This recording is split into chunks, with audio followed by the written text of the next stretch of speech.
How I started with the catering gigs where, they got the National Guards that come in and they do 2 weeks at a time, one weekend. And the whole military, they do drill training every year. So every state, they have the National Guards. They have different platoons that they got to go for 2 weeks out of the year. It might be Umatilla, Oregon,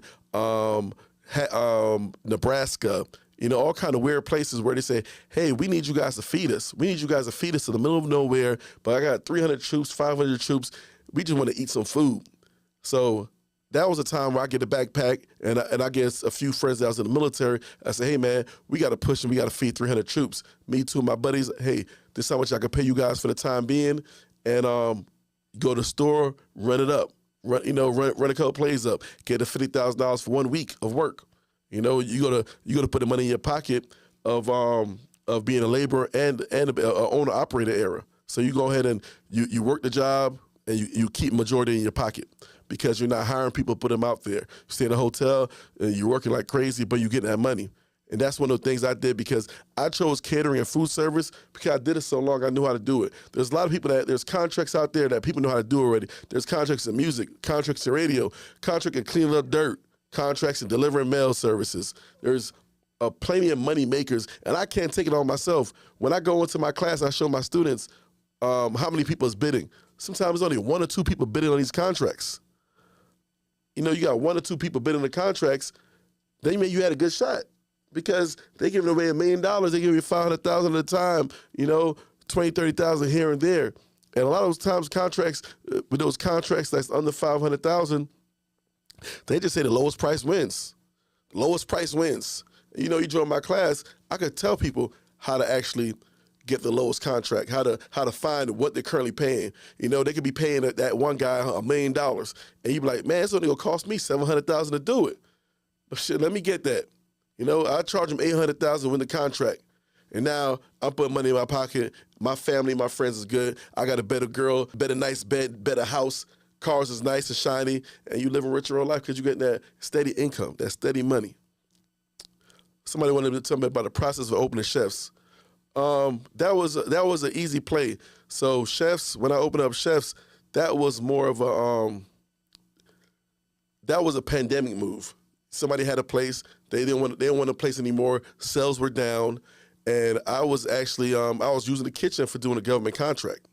I was using the kitchen to do a government contract. I just needed the kitchen at the time. We were feeding all the troops at the border. We were feeding them. And it's crazy how I'm going to tie all this back in. Now how the presidential stuff work, I was actually affected by that because I had the border contract of feeding the immigrants when they passed the border, when Trump was in office and when Biden was in office. So when Trump was in office, we were feeding maybe 50 immigrants at a time, right? It was still slow, steady money. You get a couple $1,000s a month, and it was cool work. As soon as Biden, because Trump, when immigrants would come, Trump would take the immigrants and fly them all the way to Mexico City, so it'll be hard for them to come back over. He'll do it within the same day. Now, when Biden took over, he allowed the immigrants to stay on board. So now I went from feeding like 50 people to feeding hundreds of people, thousands of people. I was feeding thousands of people in El Paso, Texas, in Arizona, and in San Diego border. So there was a restaurant called The Morning After. They wasn't really using it at the time. And I said, hey, man, I told my buddy Charles, I need a kitchen. I'll rent the kitchen space out for you. Let me use that kitchen. So the government contract was allowing me to go ahead and, do like 500-600 meals a day, 3 meals a day, the various locations on the borders of San Diego. After I needed it, and during the pandemic, all those catering kitchens, prep kitchens were closed. They were even closed, or they were packed because everybody wanted a prep kitchen. Everybody wanted a satellite kitchen, a ghost kitchen. So I used that kitchen and say, hey, I was bringing in about $40K a week off of the catering for the border, and the rent was $20,000 a month. I said, oh, this is cool, and I'm only using it during the daytime. So I said, hey, you know what? Let me just take the lease over. And I'll take the lease over from my buddy, and I'll just open it at nighttime. And I say, I must figure it out and get some local chefs, and I have shows. I get chefs to showcase their skills. So the chefs will showcase their skills, and I'll bring my network of people in, and the thing just started booming. And it was also helping people out because everybody wanted a place that they could call their home, like chairs, a place that people like that look like me or take interest in things that I do. They want a place to hang out, and I created that space. And I also said, let me go ahead and showcase other chefs, figure out a new routine.